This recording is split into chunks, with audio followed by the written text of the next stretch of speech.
Hello and welcome to Peace, Love, and Robots. It's a podcast and all that is in between. And I am your host, Jeremy. And this is episode number 51 for March 18th, 2022. I hope I'm nurse your hangover from St. Patrick's Day. Or helping, ease your pain from your corned beef and cabbage dinner indulgences last night.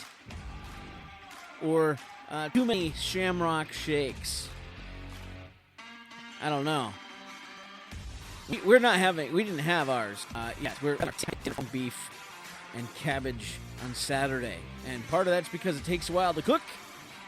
And the other part is, we care about our coworkers, and we don't want to, let's just say, I don't want to, scare anybody away, if you know what I mean. They just changed the mask policy at my work, so, the mask might actually be appropriate. So we're having it on Saturday, so that's tomorrow.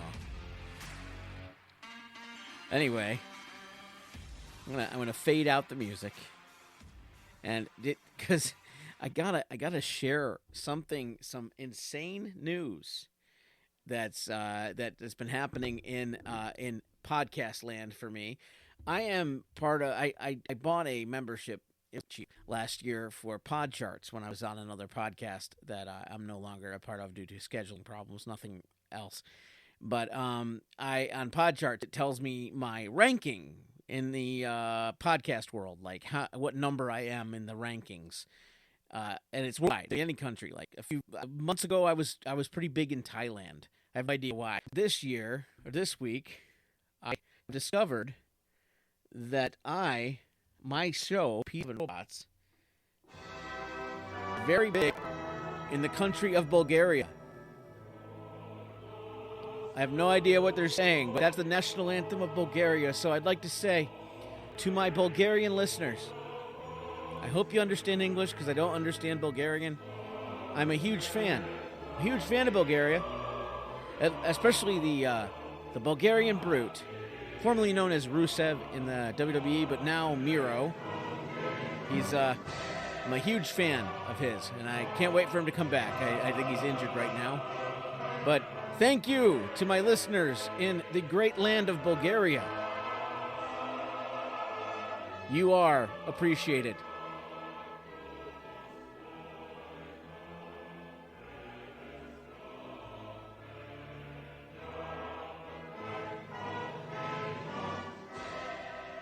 As always, this podcast is brought to you by the ads you hear at the beginning and the end of the show. So, if you listen all the way through to the end, I'll forever be in your debt, okay? So, on to the show. When I think about Batman, I think about my grandma. Yeah, I know, it's weird. But Batman and my grandma go hand in hand in my head. It's because my grandma, God rest her soul, was the first person to introduce me to the Caped Crusader. Let's jump in the Wayback Machine, all the way back to 1982. I'm in kindergarten, and back then, kindergarten was only half a day long, so I was brought home just in time for lunch. And since growing up I lived next door to my grandparents, and my mom had to work, that meant I would go to Grandma's house for a few hours in the afternoon, and she'd make me lunch, and I'd sit down and watch Batman, and then the animated Spider-Man cartoon. Now, don't get me wrong, I love Spider-Man. Okay, I still love Spider-Man. But I practically worshipped Batman. Every canny minute of that 1966 Batman show just completely mesmerized me. I loved that he'd have as many tools and weapons as possible, and they all started with the word bat. My favorite right now is the Bat Shark repellent from the Batman 66 movie. But Anyway, my grandma even gave me this box. I don't even know what it was from, but it was segmented. And it had two sections, a big section and a little section.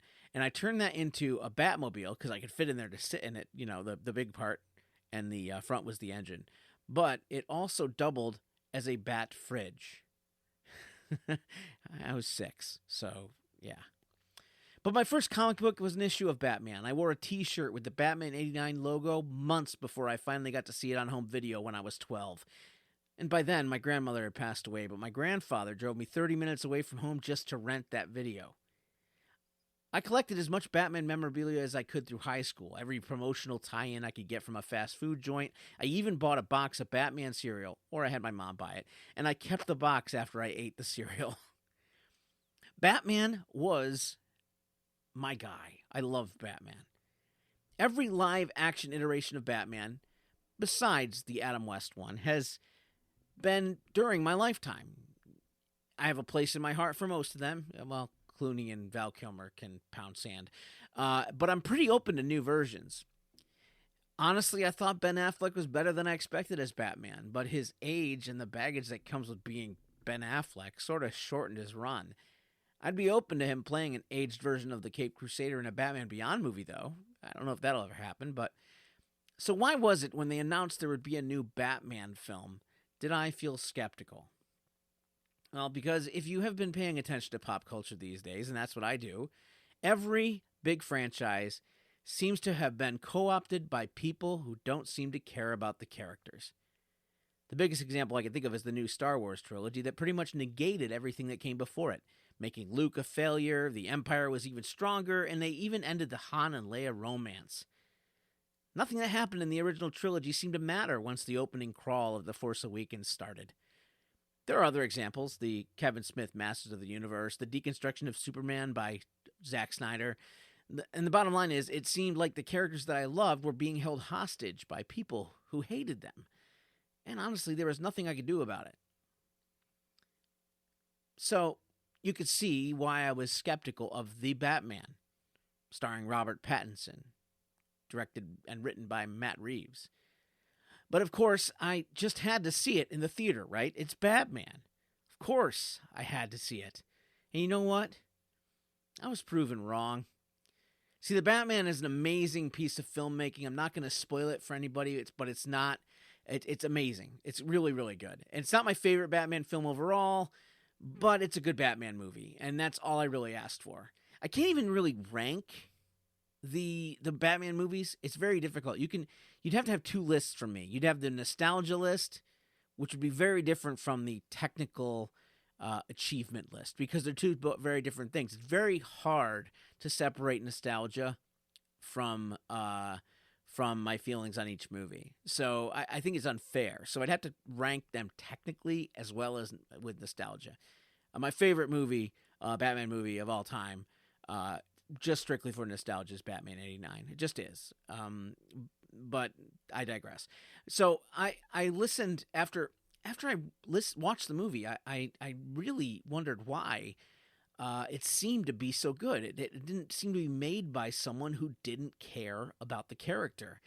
So I actually listened on a podcast called The Big Picture. It's from The Ringer. It's a far more successful podcast than this.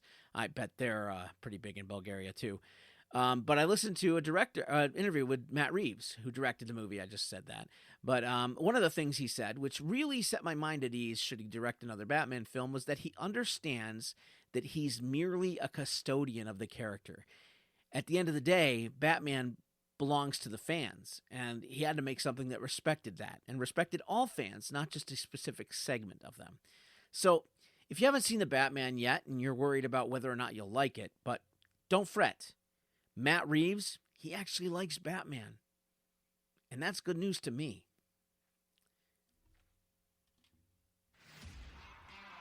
Do you agree? Disagree?